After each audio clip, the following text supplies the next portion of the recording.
일반적으로 사람들은 자신이 기대했던 것보다 못한 결과가 나오면 실망을 합니다.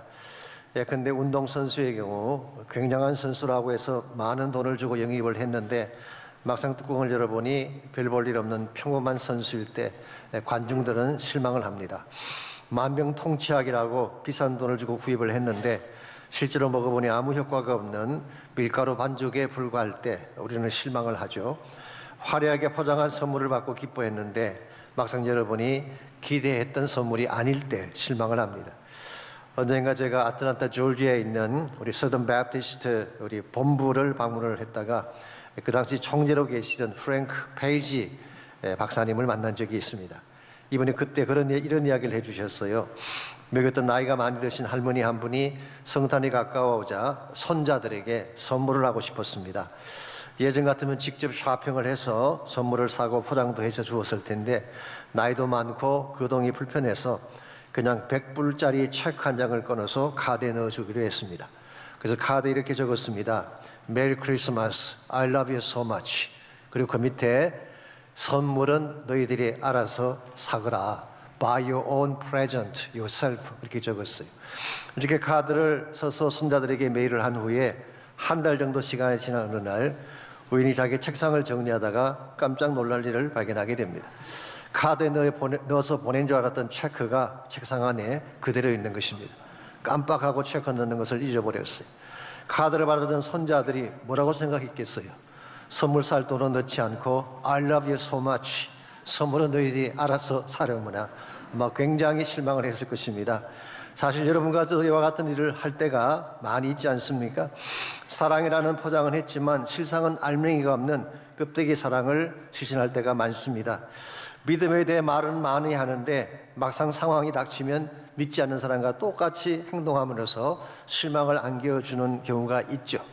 세상 사람들은 크리스찬인 여러분과 저에게 기대를 가지고 보고 있는데 기대 맞지 아니하면 실망을 하는 것입니다.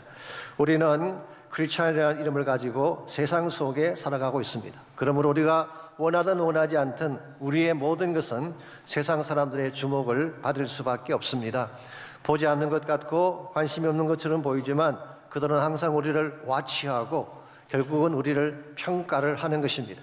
문제는 우리의 삶이 크리스찬답지 못할 때에 문제가 생기는 것입니다. 분명히 이름은 크리스찬인데 크리스찬답지 못하다면 우리를 통해 하나님의 영광이 땅에 떨어지는 것입니다. 아신 대로 크리스찬이라고 하는 이름 속에는 그리스도라고 하는 이름이 들어있습니다.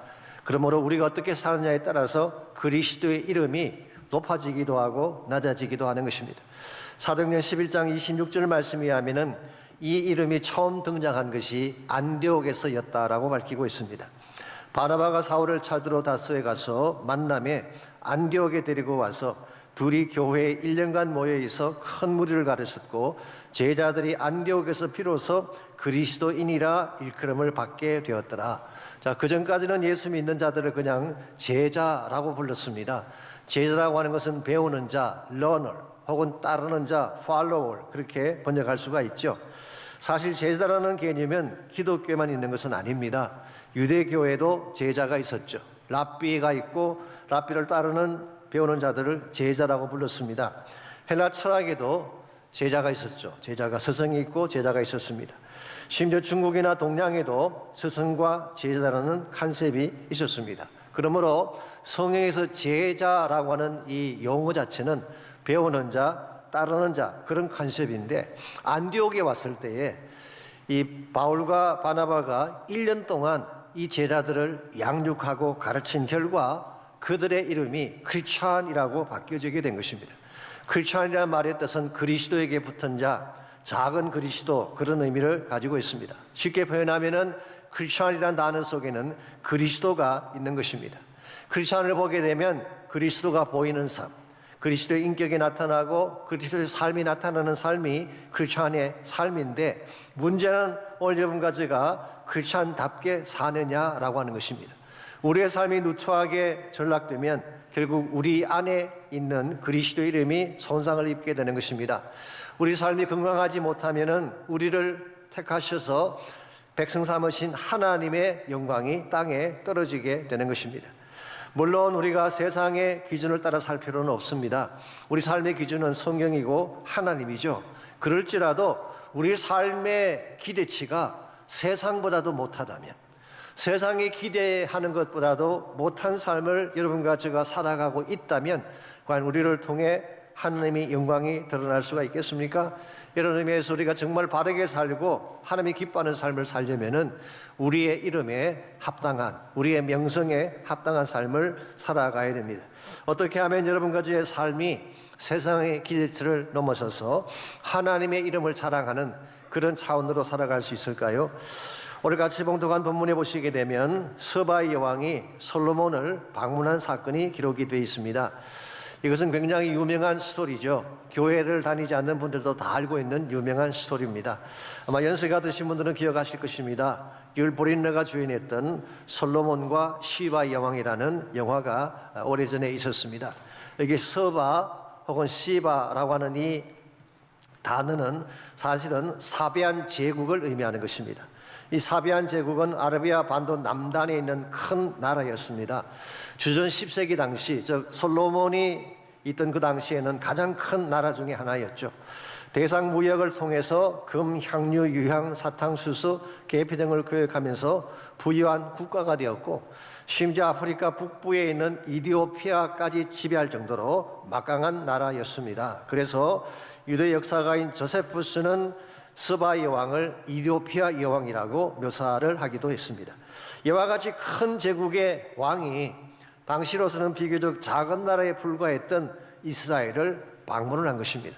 그것도 그냥 온 것이 아니라 낙타를 타고 약 2,400km나 되는 먼 거리를 달려온 것입니다. 왜 왔을까요? 1절 말씀 보시면 그 이유가 이렇게 소개가 되어 있습니다. 스바의 왕이 여호와 이름으로 말미암은 솔로몬의 명성을 듣고 어려운 문제로 그를 시험하고자 하여 그랬어요. 여기 명성이라고 번역한 히브리 단어가 쉐마와 어근이 같습니다. 듣는다, 그런 의미를 가지고 있죠. 그러므로 명성이라고 하는 것은 멀리서 소문으로 듣는 것을 말하는 것입니다. 참 좋다더라, 기가 막힌데, 이와 같은 표현들이 다 명성에 해당하는 것이죠. 소문에 해당하는 것입니다. 그런데 스바의 왕은 멀리서 듣는 것만으로 만족하지 못하고 직접 와서 솔로몬을 테스트하기를 원했습니다. 그래서 2절을 보시면 예루살렘에 이르니 수행하는 자가 심히 많고 향품과 심히 많은 금과 보석을 낙타에 실었더라. 그가 솔로몬에게 나와 자기 마음에 있는 것을 다 말하며 그랬어요. 낙타에 엄청난 보석과 황금을 싣고 수많은 수행원들을 거느리고 예루살렘까지 왔습니다. NIV 성경은 이것을 캐러반이라고 번역을 했습니다. 캐러반 하면 다치 캐러반, 자동차 이름을 기억하실지 모르지만 이 말은 사막을 지나가는 긴 낙타의 행렬을 말하는 것입니다. 어떤 성경학자는 800마리의 낙타가 동원되었다, 그렇게 설명하기도 합니다만 어쨌든 간에 엄청난 규모의 행렬을 이끌고 예루살렘으로 온 것입니다. 그리고 솔로몬에게 자기 마음에 있는 것을 다 말했다. 이 말의 뜻은 자기 마음에 품고 왔던 질문들을 다 쏟아냈다는 뜻입니다. 이 질문 속에는 아라비아 사람들이 잘 아는 수수께끼, riddles 들어있을 것이고 난해한 문제들, 퍼즐 같은 문제들이 포함되어 있을 것입니다. 이것만은 모를 거야 라고 하는 어려운 난제들을 다 동원한 것입니다. 그러나 스바 여왕은 여기서 단순히 솔로몬의 언어적 유희나 재치만을 시험하려고 했던 것은 아닙니다. 그가 지금까지 가슴에 품고 왔던 수많은 인생의 문제들, 이 문제를 다 토해냄으로써 참된 해답을 얻고자 했던 것 같습니다. 그래서 The Message Bible은 이렇게 번역을 해놓았어요. Emptying her heart to him. 그 마음 속에 있는, 그녀의 가슴 속에 있는 모든 것을 다 비워내어서 솔로몬 앞에 다 비워내어서 표현했다, 그렇게 적고 있습니다.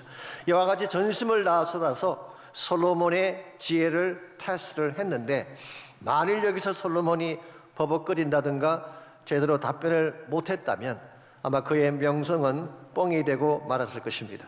참 다행스럽게도 사람들을 보니까 솔로몬이 그가 묻는 말에 다 대답하였으니 왕이 알지 못하여 대답하지 못한 것이 하나도 없었더라.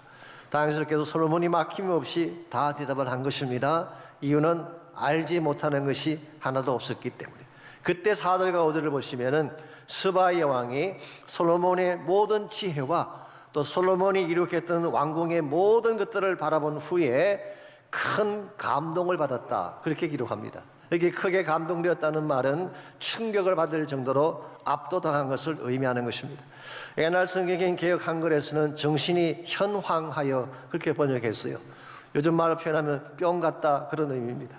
표준 세번역에서는 넋을 잃었다라고 번역을 했고 영어 성경에서는 breathless 혹은 overwhelmed 그냥 숨이 막힐 정도로 압도를 당한 이것은 마치 그랜드 캐니언을 처음 방문했을 때 그 거대한 대자연의 웅장함 앞에 압도당하는 것과 똑같은 솔로몬의 지혜와 찬란한 업적 앞에 스바 여왕이 이렇게 압도를 당한 것입니다. 그리고 7절에서 이렇게 고백합니다.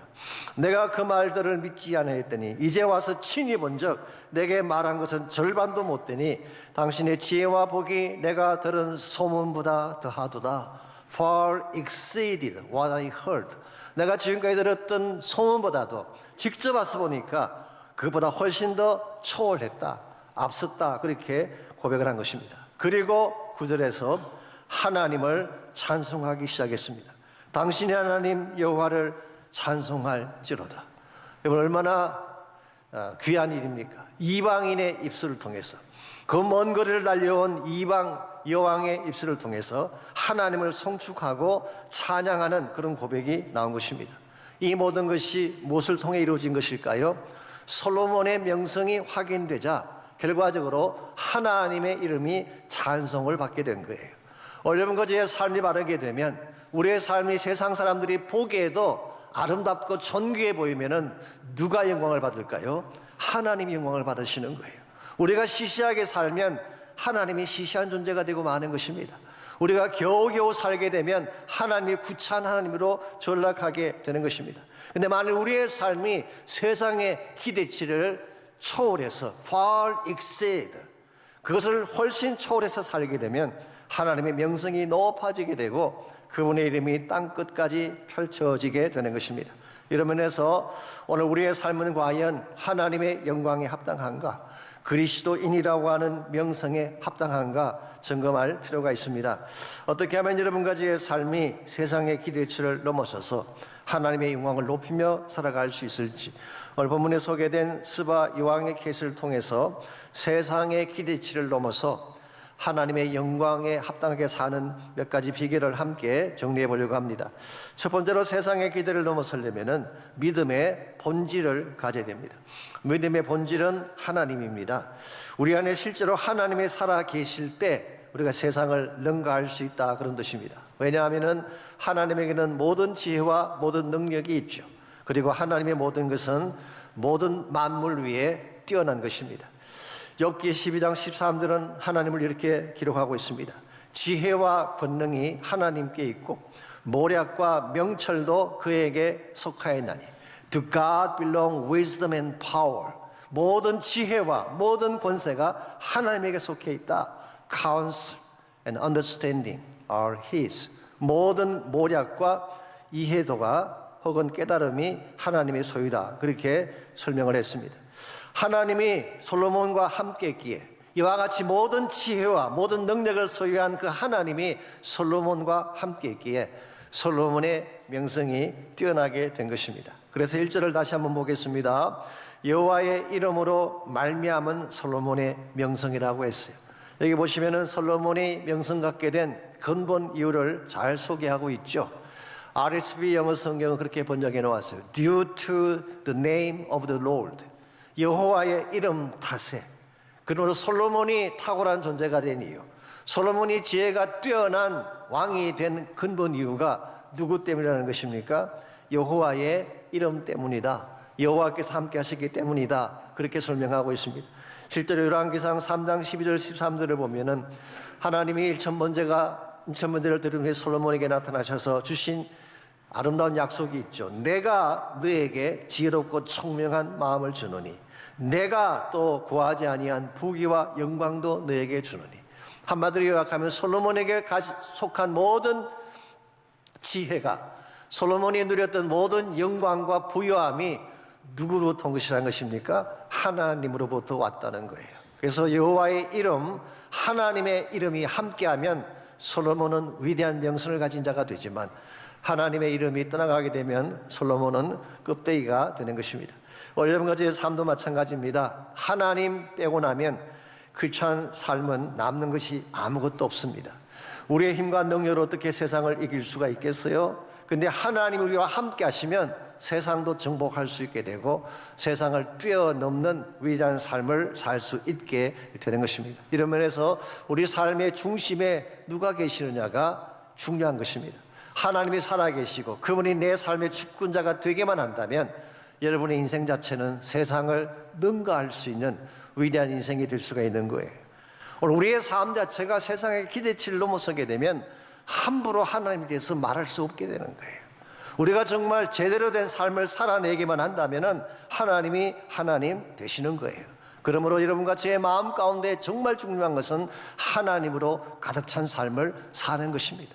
다른 것은 가지지 못했다고 할지라도, 다른 것은 소유하지 못했다고 할지라도 하나님이 내 삶의 중심에 살아 계시기만 한다면 여러분 탁월한 인생을 살아갈 수가 있게 되고 세상을 넘어서게 되는 것입니다. 두 번째로 세상의 기대를 넘어서려면 믿음의 실체를 보여줘야 됩니다. 우리가 바로 살면은 믿음의 본질인 하나님 우리 안에 임재하셔야 되지만 또 한 가지 중요한 것은 그 하나님이 살아계신 증거를 삶을 통해 보여주어야 된다, 그런 뜻입니다.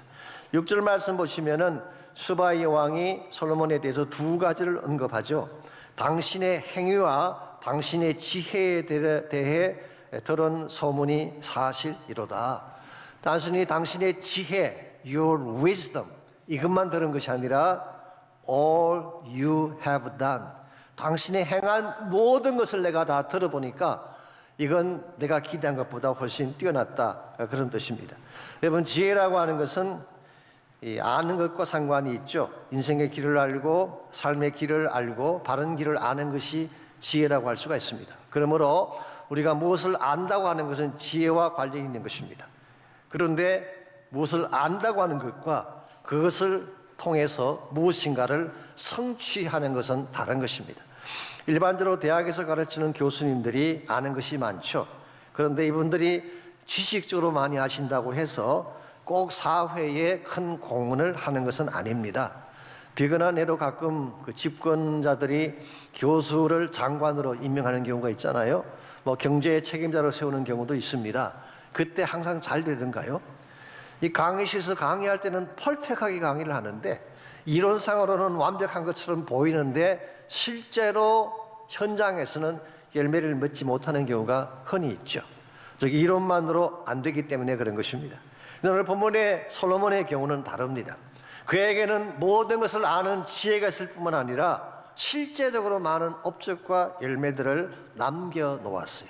이게 중요한 것입니다. 우리가 많이 알더라도 아무리 지적으로 충만하다고 하더라도 실제 삶 가운데 그것을 나타내 볼 수가 없다면, 행함을 통해 하나님을 보여줄 수가 없다면 우리 가지고 있는 것은 큰 가치가 없는 것입니다. 흔히 많은 분들이 오해하는 것 중에 하나가 우리가 믿음으로 구원받는다, 믿음이면 충분하다라고 이야기를 많이 하죠. 물론 그 말씀이 맞습니다. 우리가 구원받는 데는 믿음 외에 다른 것이 필요가 없습니다. 100% 믿음으로 하나님의 은혜로 구원받는 것입니다. 그런데 크리스찬이 된 이후에도 믿음만 강조하면 괜찮을까요? 삶의 열매는 하나도 없이 믿음으로 구원받았으니까, 마치 내가 구원받은 사건이 라이센스를 딴 것처럼, 자격증을 딴 것처럼 구원받았으니 됐다라고 한다면 과연 그와 같은 삶이 바른 삶일까요? 결코 바른 삶이 아니죠. 내가 정말 예수를 믿었다면 믿음의 증거들이 나타나기 시작해야 돼요. 내 삶을 통해 그 열매가 나타나야 되는 것입니다. 그래야지 우리를 통해 하나님의 영광이 회복이 되는 거예요. 우리가 믿음에 관해서 아무리 많은 말을 해도 내 삶에 나타난 기적적인 믿음의 증거들을 보여주지 아니하면 사람들은 하나님을 믿으려고 하지 않습니다. 그러므로 우리가 보여주는 삶의 실체, 삶의 열매가 대단히 중요한 것입니다. 그래서 여러분이 정말 바르게 살고 바른 열매를 가지고 살아간다면 여러분이 하나님을 전했을 때에 이런 반응이 나옵니다. 논리적으로는 내가 도저히 받아들일 수가 없겠지만 당신이 하는 말이라면 사실일 거야. 그러고 받는 거예요. 여러분의 삶 자체가 하나님을 하나님 되게 만든다는 거예요. 반대의 케이스도 있죠. 당신의 말이라면 콩으로 매주를 쓴다고 해도 못 믿겠어. 이런 분이 하나님 전하면 믿을까요? 안 믿을까요? 안 믿게 되죠. 우리의 삶 자체가 이 정도로 중요한 것입니다. 우리가 정말 예수를 믿는다면 믿음의 증거가 있어야 되고 믿음의 실체가 나타나야지 하나님의 기쁨이 되는 것입니다. 그래서 야고보서 2장 15절에서 19절은 이렇게 기록하고 있습니다. 우리의 믿음만을 강조하는 삶을 책망하면서 믿음의 열매인 행위가 얼마나 중요한 것인가를 강조하며 이렇게 말씀하고 있습니다. 만일 형제나 자매가 헐벗고 일용할 양식이 없는데 너희 중에 누구든지 그에게 이르되 평안히 가라, 덥게 하라, 배부르게 하라 하며 그 몸에 설 것을 주지 아니하면 무슨 유익이 있겠느냐. 배고픈 자에게는 먹을 걸 줘야지, 추운 자에게는 입을 옷을 줘야지. 그것은 주지 아니하고 그냥 말만 하는 경우에는 아무런 의미가 없다는 거예요. 이와 같이 행함이 없는 믿으면 그 자체가 죽은 것이라. 그리고 19절에서 이렇게 말씀합니다. 내가 하나님은 한 분이신 줄 믿느냐? 잘 아는도다. 귀신들도 믿고 뜨느니라. 행함이 없는 믿음은 그 자체가 의미가 없고 죽었을 뿐만 아니라 그런 차원의 삶이라면 귀신들도 살아낼 수 있다, 그런 이야기예요. 얼마나 충격적인 그런 표현입니까? 어려운 가드가 세상의 기대를 넘어서려면 믿는 자가 아니면 보여줄 수 없는 믿음의 열매를 보여주셔야 됩니다. 그때 세상 사람들은 우리 안에 살아계시는 하나님을 인정하게 되고 결과적으로 하나님의 이름이 높아지게 되는 것입니다. 마지막 세 번째로 우리가 세상의 기대를 넘어서려면 믿음의 헌신을 드릴 수 있어야 됩니다. 우리가 세상을 능가하려면 1차적으로는 믿음의 본질인 하나님을 가져야 되겠죠. 하나님으로 충만해야 되겠죠. 두 번째는 말로만 하는 삶이 아니라 실천을 통해, 증거를 통해 하나님을 나타내야 됩니다. 그리고 정말 내가 하나님의 사람답게 살기로 한다면 믿음으로 헌신하는 삶이 있어야지 하나님이 기뻐하는 일들을 감당할 수가 있는 것입니다. 우리가 건강하고 바른 크리스찬 삶을 산다고 하는 말은 세상에 좋은 영향을 끼치고 가치 있는 공헌을 하며 사는 것을 의미합니다. 그렇게 하려면 우리가 무엇인가를 드리는 헌신이 필요하죠. 10절 말씀 보시면은 스바의 왕은 비록 이방인이었지만 그가 솔로몬을 통해 하나님을 알게 되자 엄청난 차원의 헌신을 드린 것을 기록하고 있습니다. 이에, 여기서 이에라는 말은 앞절을 받는 말입니다. 솔로몬을 통해 하나님이 누구인가를 알게 된 후에, 이에 금 120달란트와 심이 많은 향품과 보석을 왕에게 드렸으니 스바이 왕이 솔로몬 왕에게 드린 것처럼 많은 향품이 다시 오지 아니하였더라. 이 스바이 왕이 솔로몬을 통해 하나님이 어떤 분인가를 인식한 후에 사실 솔로몬에게 드린 것이지만 궁극적으로는 하나님 자신에게 이 헌물을 드린 것입니다. 얼마를 드렸느냐? 금 120달란트. 이거 엄청난 양입니다. 3.6톤이래요. 금이 3.6톤이면 어마어마한 양 아니겠습니까? 거기다가 많은 향품과 보석을 함께 드렸어요. 이게 이방인 여자가 하나님을 알게 된 후에 드렸던 헌신의 모습입니다. 여러분 생각해 보십시오. 이방인도 하나님을 알고 나면 이와 같이 헌신을 하는데 하나님 믿는다고 하는 우리가 하나님께 드리는 것을 주저하고 있다면 무엇인가 문제가 있는 것입니다. 그러므로 오늘 이 본문의 말씀은 사실 하나님께서 우리에게 주시는 은근한 책망이 담겨져 있는 말씀입니다. 즉 우리의 헌신 정도가 세상을 넘어서지 못하면 하나님의 뜻을 이룰 수 없다는 책망이 이 본문 속에 암시가 되어 있는 것입니다. 실제로 마태복음 12장 42절을 보시면은 예수님께서 이 본문을 인용하시면서 이렇게 말씀하고 계십니다. 마지막 때에 남방 여왕이 일어나서 이 세대 사람들을 정죄하리라. 주님께서 말씀하신 남방의 여왕은 오늘 본문에 등장하는 스바의 여왕을 말하는 것입니다. 그런데 마지막 시대가 되면 이 남방의 여왕이 일어나서 이 시대를 사는 크리스찬들을 정죄할 것이라고 말씀하고 있습니다. 아마도 예수님 당시를 가지고 이야기한다면 그 당시 유대인들이 자칭 하나님을 잘 믿는다고 이야기했잖아요. 자칭 지혜의 말씀을 따라 산다고 생각하는 사람들이었는데 예수님의 지적은 이것입니다. 스바의 왕은 그 먼 거리를 달려와서 지혜를 듣고 하나님을 깨달았는데 너희들은 너희 눈앞에 지혜의 본체이신 하나님의 아들이신 그리스도가 계신데도 그것을 알아보지 못하느냐라고 하는 책망의 말씀을 던진 것입니다. 동시에 이 말씀은 마지막 시대를 사는 여러분과 저를 향한 도전의 말씀이기도 합니다. 저는 세 가지 측면에서 남방의 여왕이 여러분과 제 삶의 평가의 기준이 된다고 생각합니다. 첫 번째가 갈구함에 있어서 그녀는 지혜의 말씀을 듣기 위해 2400km를 달려왔습니다. 우리에게도 이와 같은 차원의 갈망이 있나요? 하나님 말씀을 듣기 위해, 하나님을 예배하기 위해 모든 것을 다 제쳐놓고 먼 거리를 달려왔던 영적인 갈망, 그것이 우리에게도 있는가라고 하는 질문입니다. 두 번째는 영적인 안목이 있어서 이 여자는 솔로몬의 행적만 보고도 그 뒤에서 일하시는 하나님을 보았는데 우리는 하나님 말씀을 듣고 그분이 행하시는 기적을 보고도 하나님을 인정하지 않을 때가 많지 않습니까? 우리 영적인 안목이 감겨져 있어서 그런 것입니다. 세 번째로 드림의 헌신에 있어서 이 스바의 왕은 자신이 가지고 온 모든 것을 다 하나님께 드리고 떠나갔습니다. 즉 하나님의 하나님 되심에 대한 합당한 헌신을 드렸다, 그렇게 말할 수가 있습니다. 만약 여러분과 저의 헌신의 수준이 이 이방인의 수준보다도 못하다고 한다면 어떻게 우리를 통해 하나님의 명성이 펼쳐져 나가고 어떻게 우리를 통해 하나님 나라를 세울 수가 있겠습니까? 이런 의미에서 우리가 정말 예수님 만났고 하나님의 자녀가 된 것이 분명하다면, 우리 이름 속에 크라이스트가 들어와 있는 것이 분명하다면 이제는 누리려고만 해서는 안 됩니다. 드릴 수 있어야 돼요. 바른 목적, 선한 목적을 위해 나의 소중한 것을 드릴 수 있을 때 우리의 삶이 정말 크리스찬다워질 수가 있게 되고 우리 때문에 하나님의 이름이 높아지게 되는 것입니다.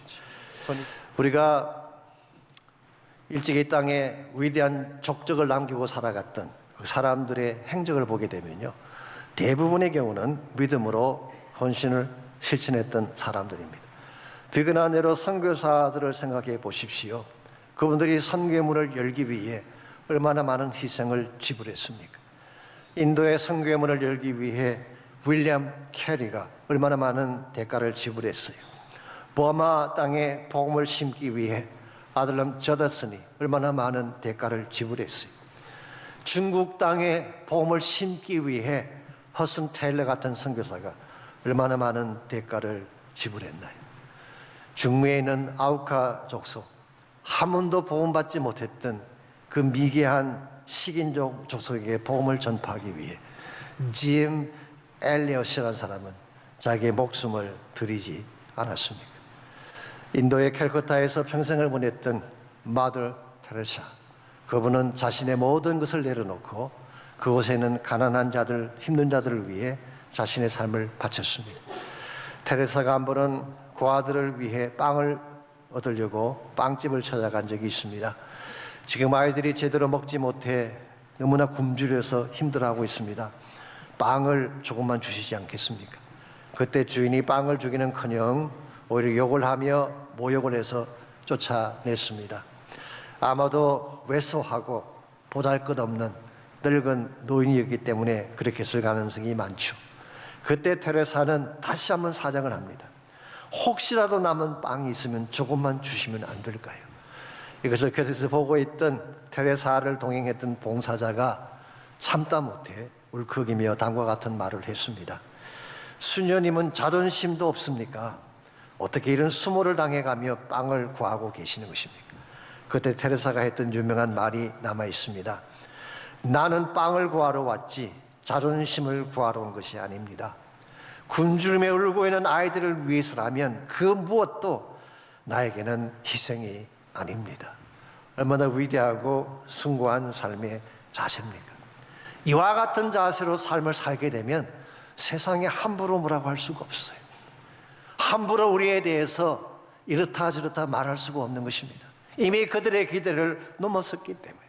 우린 가끔 세상이 기독교에 대해서 불편한 말을 하고 핫스타일한 그런 자세를 취한다고 해서 왜 그러냐, 너무 비판적이다, 편향적이다, 그렇게 반박을 하지만요, 우리의 반박만으로 충분하지 않습니다. 삶을 통해 보여줘야 돼요. 이것이 사랑이다, 이것이 진실함이다, 이것이 정말 예수님께서 걸어가신 참된 십자가의 길이다 라고 하는 것을 삶을 통해 보여줄 때에 그렇게 아우성치던 세상 사람들의 보이스가 shut up 되어지고 하나님의 영광이 나타나게 되는 것입니다. 여러분, 크리스천이라는 이름 안에는 그리스도라고 하는 단어가 담겨져 있습니다. 우리가 신뢰를 잃어버리면 그리스도의 명성이 땅에 떨어지게 되는 것입니다. 그래서 사도 바울은 일평생 이런 고백으로 그런 인생을 달려갔어요. 빌립보서 1장 20절인데요. 살든지 죽든지 내 몸에서 그리스도가 존귀하게 되게 하려 하나니 That my life will bring honor to Christ whether I live or die. 내가 살고 내가 죽는 것은 큰 이슈가 아닙니다. 내가 살든지 죽든지 그리스도에게 영광을 가져가게 할 수 있다면 If I will bring honor to Christ, 그리스도에게 영광을 가져가게 할 수만 있다면 나는 죽어도 좋고 살아도 좋다는 그런 자세로 평생을 달려갔어요. 그렇기 때문에 그는 기독교 역사상 가장 위대한 복음의 열매를 남길 수가 있었고 아름다운 이름을 남기고 이 땅을 떠나간 것입니다. 여러분과 저의 삶도 이와 같아야 된다고 생각을 합니다. 이와 같이 하나님의 이름을 높이고 주의 영광된 목적을 위해 살아가기를 정말 원한다면 여러분 안에 하나님이 살아계셔야 돼요. 살아계신 하나님 없이는 절대로 그런 삶을 추구할 수가 없습니다. 두 번째로 단순한 말이 아니라 믿음의 실체로 성부를 해야 합니다. 그래야 세상이 듣기 시작하는 거예요. 세 번째로 기꺼이 나의 소중한 것을 내어드림으로 선한 영향을 남기며 살아가야지 하나님이 기뻐하는 영광된 역사들이 일어나게 되는 것입니다. 물론 우리의 힘만으로는 되지 않습니다.